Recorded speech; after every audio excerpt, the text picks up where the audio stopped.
Wise आज हम लोग क्लास 8 साइंस का पहला चैप्टर करेंगे। पहला चैप्टर हमारा क्या है? Crop production and management. ठीक है, तो आज हम क्रॉप प्रोडक्शन एंड मैनेजमेंट देखेंगे और इसको पूरे अच्छे से एक्सप्लेनेशन के साथ देखेंगे। इसमें छोटे छोटे डाउट को हम क्लियर करते चलेंगे और जितने आप नोट्स एंड कॉपी लेकर के पेन एंड नोट्स लेकर बैठिएगा, जिस पे मैं अंडरलाइन करते चलूँगी, आप उसको लिखते चलिएगा। ठीक है, तो देखो, क्रॉप प्रोडक्शन एंड मैनेजमेंट, इसका चैप्टर के नेम से ही आपको थोड़ा सा पता चल जा रहा होगा कि हम किसके बारे में इसमें पढ़ेंगे, और हम जितना डिटेल में हो सकेगा उतने डिटेल में इसको डिस्कस करेंगे ताकि आप लोग को कोई डाउट ना रह जाए। देखो, इसमें पहेली एंड बूझो होते हैं, वो अपने अंकल के घर पे गए होते हैं। ठीक है, Paheli and Boojho went to their uncle's house during the summer vacation. ठीक है, बच्चे समर वेकेशन में कहीं ना कहीं जाते हैं, तो पहेली एंड बूझो भी गए थे। अब देखो, ये कितने क्रिएटिव बच्चे थे। ठीक है, अब ये क्या करते हैं कि their uncle is a farmer. ठीक है, आप लोग के भी जान पहचान में कोई ना कोई फार्मर होगा, तो आप जितना ज़्यादा चीज़ें ऑब्जर्व करेंगे, खेत में कैसे उगाया जाता है क्रॉप और क्या क्या चीज़ें यूज़ होती हैं, तो आपको भी धीरे धीरे जानने को मिलेगा। जो भी आपके रिलेशन में फार्मर्स होंगे उनसे आप ज़रूर कुछ ना कुछ पूछिए, खेत से जुड़ी हुई चीज़ें। ठीक है, क्योंकि ये हमारे लिए इंपॉर्टेंट होता है, हमें पता होना चाहिए। देखो, हमारे चैप्टर में भी है क्रॉप प्रोडक्शन एंड मैनेजमेंट। अब क्या होता है, एक दिन उन्होंने देखा, कुछ टूल्स देखा जो फार्मर्स यूज़ करते हैं, जिसमें खुरपी, सिकल, शोवल, प्लग, ये सारी चीज़ें उन्होंने फील्ड में देखा। तो उसमें ये कह रहे हैं, I want to know where and how we are use this tools. ठीक है, तो अब इसके बारे में उनको बताया जा रहा है। देखिए, इसमें कुछ टूल्स हैं जो हमारे यूज़ होते हैं कुछ गार्डन में, खेत में। ठीक है, हम अपने फील्ड एंड गार्डन में यूज़ करते हैं। ये देखो, हमारा ग्राफो है, ग्रास शेयर्स है, लॉन रेक है, एंड इसमें हमारा देखो ये होगा सिकल है। अपने आपके इस crop production and management chapter में भी देखो सिकल है, स्पेड है, ट्रॉवल है। तो ये सारी चीज़ें हमें पहचाननी आनी चाहिए, इसलिए मैं आपको इमेज भी दिखा रही हूँ। तो ये सारी चीज़ें हमें पहचान में आनी चाहिए कि क्या किसको कहते हैं। ये हमारा क्या होता है? ये हमारा है शोवल। ठीक है, SHOVL, ये हमारा होता है शोवल। हमने क्या क्या देखा? हमने देखा सिकल, देखा शोवल, देखा ब्लॉक्स, देखा, जो कि बहुत सारी चीज़ें हमारी गार्डनिंग एंड फील्ड्स में यूज़ होते हैं। तो ये पहेली एंड बूझो ने अपने अंकल से पूछा और उनके अंकल ने उन लोग को बताया कि ये कहाँ कहाँ पे यूज़ होते हैं, उनको दिखाया भी कि ये ऐसे होता है, ऐसे होता है। ठीक है, अब आगे हम देखते हैं।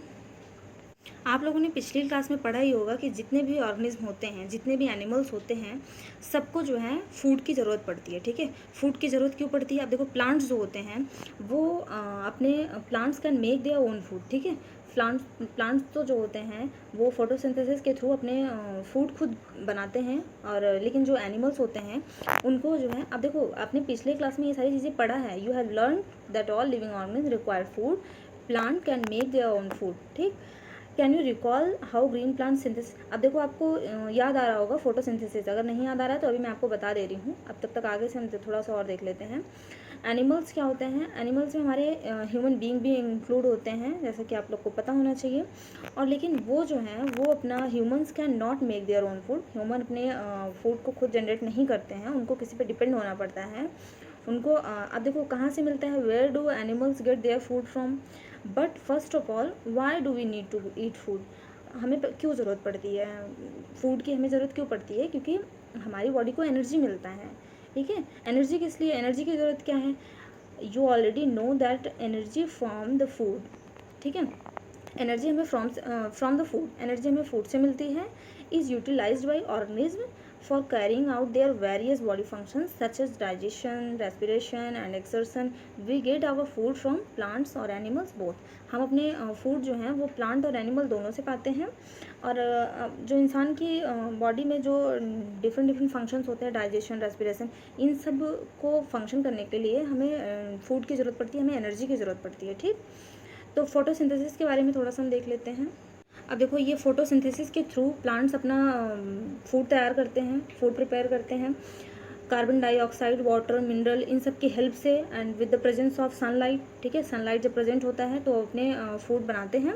ये आपने पिछले क्लास में पढ़ा होगा। हमारे जो food crop production and management देख रहे हैं उस पर फोकस करते हैं। ये मैं बस थोड़ा सा आपको याद दिला रही थी। ठीक है, देखो, हम सबको फूड की ज़रूरत है, हम सबको फूड की ज़रूरत है। तो फूड इतने लार्ज नंबर पे कैसे, मतलब लोगों तक पहुंच जाता है, इतनी पूरी कंट्री, पूरे वर्ल्ड में? तो इस चीज़ को कैसे प्रोवाइड किया जाता है, कैसे इतने लार्ज नंबर स्केल पे मतलब इसको उगाया जाता है, ये सब अभी हम इसमें इस चैप्टर में आगे देख रहे हैं। अब देखो, food has to be produce on a large scale. Food को लार्ज स्केल पे कराने पड़े, मतलब देखो अर्थ इतनी बड़ी है हमारी, ठीक, लेकिन पॉपुलेशन, अर्थ तो उतना ही बड़ा है लेकिन पॉपुलेशन हमारा बढ़ता चला जा रहा है, पॉपुलेशन बढ़ता चला जा रहा है, अर्थ तो नहीं बढ़ रहा है। अब अर्थ, इतने ही अर्थ पे हमें इतना क्रॉप को क्रॉप प्रोडक्शन करना है ताकि सारे इंसानों तक वो क्रॉप हमारा पहुंच सके, अनाज पहुंच सके। तो इसके लिए हमें मैनेजमेंट की ज़रूरत पड़ेगी एंड धीरे धीरे हमें इसमें टेक्नोलॉजी के साथ, मतलब धीरे धीरे अभी हम आगे फर्टिलाइज़र देखेंगे, मतलब इतने ही अर्थ पे हमें किस तरह से ज़्यादा क्रॉप उगाना है, ये इस मतलब यही तो है मैनेजमेंट क्रॉप प्रोडक्शन का। तो इस चीज़ में यही बताया जा रहा है, ठीक है। अब देखो, in order to provide food for a large population, regular production, proper management and distribution is necessary. Regular production, ठीक है, एंड प्रॉपर मैनेजमेंट, ऐसा नहीं कि मतलब मैनेजमेंट भी प्रॉपर होना चाहिए, और डिस्ट्रीब्यूशन इज़ नेसेसरी, ऐसा नहीं कि, अब देखो अभी हम आगे फ़िलहाल देख ले रहे हैं ज़्यादा डिटेल में, साथ साथ देखते चलते हैं। अब एग्रीकल्चरल प्रैक्टिसेस हमारा क्या है, देखो 10,000 BC तक ना, हमारा 10,000 BC तक पीपल जो होते थे वो नोमैडिक होते थे, वो बस इधर उधर वंडरिंग करते, मतलब इधर उधर घूमते रहते थे। They wandering in group from place to place in search of food and shelter. उनके पास घर नहीं होते थे, उनके पास प्रॉपर खाना, आज हम देखो पका पका खाना आराम से खा रहे थे, उनके पास मतलब 10,000 BC तक लोग ऐसे ही घूमते थे इधर से उधर खाने, और मतलब कि कहीं रह जाएँ शेल्टर की तलाश में। तो वो कच्चे फ्रूट्स खा लेते थे, वेजिटेबल्स कच्चे खा लेते थे, और धीरे धीरे हंटिंग करते थे एनिमल्स को अपने फूड के लिए। लेकिन बाद में धीरे धीरे क्या हुआ, they could cultivate land and produce rice, wheat and other food crops, दस वॉज बॉर्न एग्रीकल्चर। तो वहीं से एग्रीकल्चर निकल के आया। पहले लोग इधर उधर भटकते रहते थे, फिर धीरे धीरे वो मतलब अपने खाना और शेल्टर की तलाश में, लेकिन फिर धीरे धीरे उन्होंने कल्टीवेशन करना शुरू किया, प्रोडक्शन शुरू किया, राइस, व्हीट, इन सब चीज़ों का। तो ऐसे ही हमारे एग्रीकल्चर की शुरुआत हुई। अब देखो, when plants of the same kind are cultivated at one place on a large scale, it is called crop. अब देखो, हमारा क्रॉप क्या होता है, ऐसा नहीं कि थोड़ी दूरी पे हमने कुछ लगा दिया, थोड़ी दूरी पे कुछ, लेकिन अगर एक बड़े स्केल पे एक ही, मानो राइस हम लगा रहे हैं तो राइस को बड़े स्केल पे हम लगा रहे हैं, वीट लगा रहे हैं बड़े स्केल पे लगा रहे हैं, तो वही हमारा क्रॉप हो गया, ठीक है। Cultivated at one place on a large scale is called crop. अब क्रॉप की डेफिनेशन आप देख लीजिएगा, इसको थोड़ा सा लर्न कर लीजिएगा, एग्जाम पॉइंट ऑफ व्यू से इंपॉर्टेंट है। फॉर एग्जाम्पल, क्रॉप ऑफ देख लेते हैं, crop of wheat mean that all the plants grown in a field are that of wheat, ठीक। You already know that crop are of different types, cereals, vegetables and fruits। अब different होते हैं, vegetables होते हैं हमारे, fruits होते हैं, और सारे अनाज होते हैं हमारे। These can be classified on the basis off season in which they grow. अब सीज़न के हिसाब से, विंटर के सीज़न में कोई और क्रॉप होते हैं, समर के सीज़न में कोई और क्रॉप होते हैं, रेन के सीज़न में कुछ और वेजिटेबल्स, ये वो सबका। अब देखो, क्लाइमेट, इंडिया जो है वो बहुत ही बड़ी कंट्री है, ठीक है, India is a vast country. The climate condition like temperature, humidity and rainfall very from one to another region, ठीक है, अकॉर्डिंग टू देयर रिच। अब देखो, जहाँ पे कहीं पे देखो बारिश ज़्यादा हो रही है, कहीं पे अब इधर राजस्थान साइड में देख लो, कहीं पे ड्राई है, तो वहाँ के क्लाइमेटिक कंडीशन के हिसाब से वहाँ पे क्रॉप्स उगाए जाते हैं, ठीक है।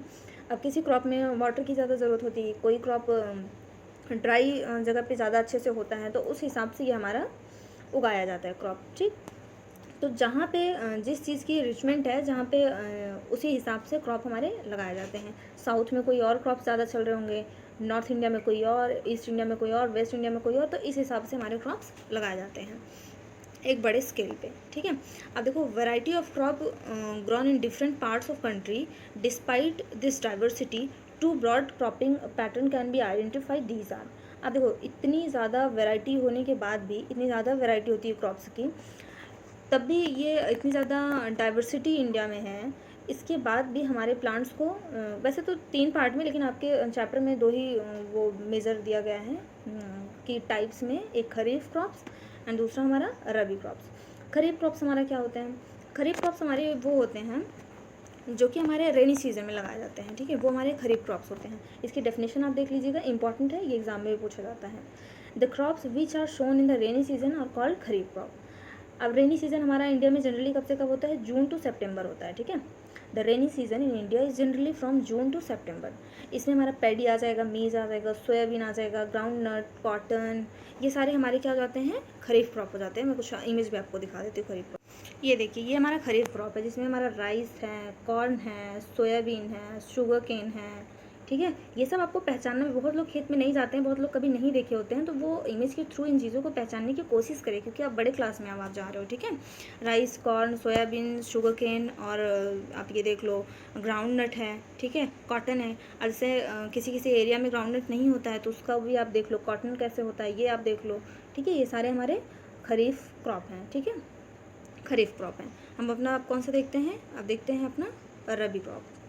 रबी क्रॉप हमारा कब उगाया जाता है, रबी क्रॉप हमारा उगाया जाता है विंटर सीजन में, ठीक है, इन the winter season. The crop grown in the winter season. Winter season India में कब से कब होता है, अक्टूबर टू मार्च हम मानते हैं, ठीक है, होता है October to March. Are called rabi crop. इसमें कौन कौन से होते हैं, इसमें एग्जाम्पल हमारे होते हैं वीट, ग्राम, पी, मस्टर्ड, ये सारे हमारे क्या होते हैं। अब देखो, इन सब के अलावा भी हमारे pulses and vegetables are ground during summer and May. देखो, सब्जियां जो होते हैं, वेजिटेबल्स जो होते हैं, वो लोग किसी भी सीज़न में लगा लेते हैं, ठीक है। समर में ज़्यादा करके लगाते हैं, और जैसे सीजनल वेजिटेबल्स होते हैं उस हिसाब से लोग लगा लेते हैं, तो ये छोटे लेवल पे होता है, इसलिए इसको ज़्यादा और आपके सिलेबस में मेजरली यही रबी एंड खरीफ दो बताया गया है, ठीक है। तो रबी क्रॉप में हमने क्या क्या देखा, ग्राम, पी, मस्टर्ड, वीट, ये सारे हमारे रबी क्रॉप में जाते हैं। हम थोड़ा इमेज देख लेते हैं। रबी क्रॉप में हमारा देखो वीट आ गया, ओट आ गया, चिकपी आ गया, मस्टर्ड आ गया, एंड आलमंड आ गया, अपना ब्रोकली आ गया। अब देखो, ब्रोकली तो पता होगा आप लोग देख लेते हो, लेकिन देखो आलमंड बहुत कम लोगों ने देखा होगा, चिकपी भी बहुत कम लोगों ने देखा होगा, मस्टर्ड तो पता होगा। इन सबको आप इमेज के थ्रू मैं अगेन कह रही हूँ पहचानने की कोशिश करिए, ठीक है। तो ये हो गया। अब हम अपना देखते हैं basic practice of crop production, चलते हैं। अब देखो, basic practice of crop production हमारा आ गया। इसमें क्या कह रहे हैं, why paddy can not be grown in the winter season. Paddy क्यों हमारा विंटर सीजन में नहीं होता है। तो ये भी हमारे मन में ऐसे क्वेश्चंस हमारे भी मन में उठने चाहिए, जिस हिसाब से बूझो और पहली क्वेश्चन आंसर कर रहे हैं और चीज़ें सीख रहे हैं, आप भी उस हिसाब से सीखिए। अब देखो, क्यों क्यों पैडी को ज़्यादा पानी की ज़रूरत पड़ती है, ठीक है। Paddy requires a lot of water, therefore इस वजह से ये जो है रेनी सीजन में होता है, ठीक है, ओनली इन रेनी सीजन। अब अगला आप अपना देखते हैं। अब देखो, cultivation of crops involve several activities undertaken by farmers over a period of time, ठीक है। कल्टीवेशन जो होता है क्रॉप को करने के लिए बहुत सारी एक्टिविटीज़ की ज़रूरत पड़ती है फार्मर्स को, इसीलिए मतलब कहा जाता है फार्मर्स, डॉक्टर्स, इन सब की हमें बहुत से ज़्यादा रिस्पेक्ट करनी चाहिए, क्योंकि ये बहुत मेहनत करते हैं। अगर एक फार्मर ना हो तो हम तक खाना कैसे पहुँचेगा, बताओ, हम तक अनाज कैसे पहुँचेगा। You may find that these activities are similar to those carried out by gardener और even by when you grow. देखो, जो ये कल्टीवेशन में जो ये एक्टिविटीज़ होती हैं, एक्टिविटीज़ और टास्क आर रेफर्ड, इनमें मेन देखो इसमें क्या क्या किया जाता है, to as agricultural practices which are listed below. इसमें हम क्या करते हैं, इसमें देखो प्रिपरेशन ऑफ सॉइल, किसी भी चीज़ को उगाने से पहले हम सॉइल की प्रिपरेशन करते हैं। अब सॉइल की प्रिपरेशन अभी हम डिटेल में देखेंगे, अभी बस आप ये देखो कि पहले हम सॉइल प्रिपेयर करते हैं, कितने सारे स्टेप होते हैं एक चीज़ को उगाने के लिए। सॉइल प्रिपेयर करते हैं, फिर सोइंग करते हैं यानी कि उसको लगाते हैं, फिर एडिंग मैन्योर एंड फर्टिलाइजर्स। ऐसे ही नहीं, मतलब बहुत पहले के ज़माने में फर्टिलाइजर्स नहीं, मैन्योर से लोग काम चलाते थे, यानी कि नेचुरल जो घर पे मतलब ऐसे लोग बनाते हैं ना, खाद जो घर का होता है, अभी उसको भी हम आगे डिटेल में देखेंगे। इरिगेशन होता है, फिर उसके बाद प्रोटेक्शन फ्रॉम वीड्स होता है, जो अनवांटेड प्लांट उगाते हैं यानी जिसको हम घास फूस कहते हैं वो निकालते हैं। उसके बाद हार्वेस्टिंग होता है, उसके बाद स्टोरेज होता है, तो जा करके कहीं नॉर्मल पर्सन तक पहुंचता है। मतलब एक फार्मर्स कितने सारे स्टेप करते हैं। देखो, हम प्रिपरेशन ऑफ सॉइल देखते हैं। प्रिपरेशन ऑफ सॉइल में हमारा क्या होता है, the preparation of soil is the first step, ठीक है, before growing the crops. Crop को उगाने में सबसे पहला जो स्टेप होता है हमारा प्रिपरेशन ऑफ सॉइल, जैसा कि हमने अभी हेडिंग में देखा। One of the most important task in agriculture is to turn a soil and loosen it. अब देखो, सॉइल जो होता है उसको हम पहले मतलब एक कह सकते हैं उसको भरभरा बनाते हैं पहले, यानी कि उसको लूजन फॉर्म में लाते हैं। This allow the root is, देखो ये क्या, इसलिए इसको हम लूजन क्यों बनाते हैं, ताकि जो हमारा रूट होता है, सीड का जो हमारा रूट होता है वो सॉइल के डीप तक जा सके, डीप इनटू द सॉइल, ताकि सॉइल के अंदर तक जा सके। The loose soil allows the root to breathe easily even when they go too deep, into the soil. ये इसलिए लूज़ बनाया जाता है मिट्टी को, इसलिए भरभरा बनाया जाता है ताकि जो रूट होते हैं उनको ब्रीथ लेने में आसानी हो, जब वो नीचे डीप तक जाते हैं, हमारे ज़मीन के डीप तक जाते हैं, सॉइल के डीप तक जाते हैं, ताकि उन्हें सांस लेने में दिक्कत हो। व्हाई डज द लूजिंग, अब देखो क्वेश्चन भी आ रहे हैं, why does the loosening of soil allows the roots to breathe easily. ये क्यों मतलब है कि लूज़ करने से मिट्टी को जो ये रूट्स होंगे हमारे वो ईजिली ब्रीथ ले सकेंगे, क्यों ऐसा? The loosened soil help the growth of earthworms and microbes present in the soil. अब देखो जो ये हमारे अर्थवॉर्म होते हैं इनको फ्रेंड्स ऑफ फार्मर्स भी कहा जाता है, ये फार्मर्स के दोस्त होते हैं। कैसे होते हैं?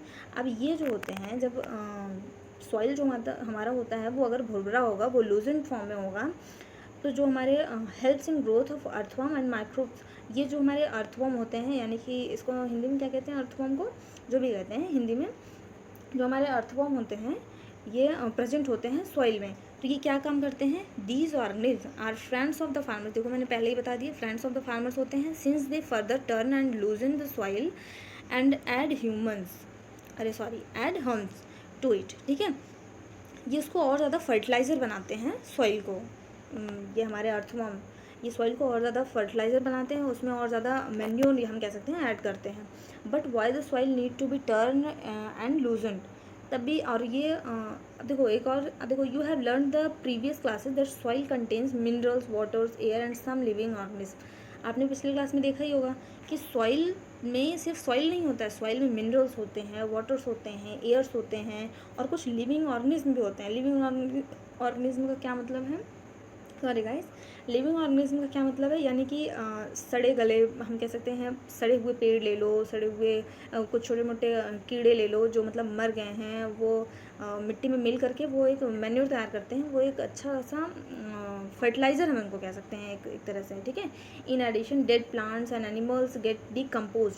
अब देखो मैंने आपको पहले ही बता दिया, decomposed by soil organism. In this way, various nutrients in the dead organism are released back into the soil.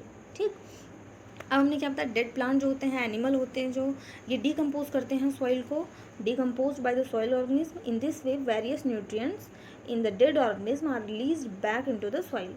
These nutrients are again observed by plants. अब देखो ये जो डेड प्लांट्स होते हैं एंड एनिमल्स होते हैं, ये न्यूट्रिएंट्स देते हैं प्लांट्स को, अगेन एंड अगेन देते रहते हैं। जब जितनी बारी वो मतलब डिकम्पोज होता है, वो इसीलिए तो होता है एक देखो रीन्यूएबल, एंड ये सारी चीज़ें हम चलो फिर आगे डिस्कस कर लेंगे, नहीं तो बहुत ज़्यादा लेंदी हो जाएगा। अभी हम इसी चैप्टर पर फोकस करते हैं। देखो, since only a few centimetres of the top layer of soil supports plants growth. ठीक, turning and loosening of soil bring the nutrients rich soil to the top so that plants can use these nutrients. अब क्या होता है, जो ये हमारा लूजन किया जाता है मिट्टी को हमारे फील्ड में, इसको इसलिए किया जाता है क्योंकि कुछ सेंटीमीटर तक, ठीक है, few centimetre of the top layer, जो टॉप लेयर होता है ज़मीन का, सॉइल का, वहाँ तक जो है जो प्लांट होते हैं वो जो टॉप न्यूट्रिएंट रिच होते हैं सॉइल में, वो ऊपर ही रहते हैं। ठीक है, उनको देखो नीचे से ऊपर किया जाता है ताकि वो प्लांट्स में आ सकें। इस वजह से कुछ सेंटीमीटर तक कुछ सेंटीमीटर, इसीलिए उसको जब भरभरा बनाया जाएगा नीचे की मिट्टी ऊपर आएगी। इसीलिए देखो अभी आगे हम और भी इस चैप्टर में देखेंगे कि एक ही फील्ड पर बार बार हमें एक ही तरह का अनाज नहीं उगाना चाहिए, और कुछ टाइम तक हमें फ्री छोड़ देना चाहिए खेतों को, ताकि वो फिर से मतलब अपने न्यूट्रिएंट रिच को सॉइल कर सकें, सॉइल को फिर से न्यूट्रिएंट रिच बना सकें, वो सॉइल में फिर से वो एफिशिएंसी वापस आ सके। इस वजह से अभी हम आगे और सारी चीज़ें देखेंगे। इसके आगे देखते हैं 10 turning and loosening of soil is very important for cultivation of crops. इसीलिए हमारा जो सॉइल को लूज़ किया जाता है एंड टर्न किया जाता है, ये बहुत ही इंपॉर्टेंट पार्ट होता है कल्टिवेशन ऑफ क्रॉप्स का। अब देखो ये प्रोसेस हमारे loosening and turning of soils is called tilling and ploughing. ठीक है, this is done by using a plug. Plug are made और वुड और आयरन, लकड़ी और आयरन दोनों से बने होते हैं। ठीक है, चाहे लकड़ी से चाहे आयरन से। If the soil is very dry it may need watering before plugging. अब देखो सॉइल अगर बहुत ज़्यादा वो है, ड्राई है, बहुत ज़्यादा सूखा है, तो हमें प्लगिंग के पहले हमें उसको पानी देने की ज़रूरत पड़ती है। The ploughing field may have big clumps of soil called crumbs. Crumbs क्या हो जाते हैं जब प्लॉगिंग फील्ड में है बिग क्रम, मतलब जो मिट्टी के बड़े बड़े वो आ जाते हैं, मतलब मिट्टी में देखो एक तो बहुत छोटा छोटा सीड जैसे टुकड़ों में हो जाते हैं, बहुत छोटे छोटे उसमें पार्ट में, और एक बहुत बड़े बड़े पार्ट में रहते हैं, उसको हम क्रम्स कहते हैं। It is necessary to break these crumbs, ये ज़रूरी होता है इन क्रम्स को तोड़ने को, और इसको लेवल में लाया जाता है। Levelling the field is beneficial for the sowing as well as irrigation, ठीक है। उसको लेवल में लाने के लिए ये मतलब ज़रूरी होता है, ये पार्ट होता है। पहले बड़े बड़े मिट्टी के उसको पहले तोड़ो, छोटे छोटे में करो, उसको फिर लेवल में लाओ। Levelling of soil is done with the help of leveller के हेल्प से हम इसको लेवल में लाते हैं। Sometimes manure is added to the soil before tilling, इसको करने से पहले ही हम थोड़ा मैन्योर इसमें ऐड कर देते हैं कुछ क्रॉप्स में, ज़रूरी नहीं है सारे क्रॉप्स में। This helps in proper mixing of manure with soil, ये क्या होते हैं पहले से ही मैन्योर डालने के बाद अगर ये किया जाता है टिलिंग और प्लॉगिंग, तो क्या होते हैं सॉइल के साथ मैन्योर अच्छे से मिल जाते हैं। द सॉइल इज़ ठीक है। ये सारी चीज़ें हमने देख ली, अब इसके आगे हम थोड़ा देखते हैं। अब एग्रीकल्चरल इम्प्लीमेंट्स आ जाएगा, ठीक, एग्रीकल्चरल इम्प्लीमेंट्स आ जाएगा।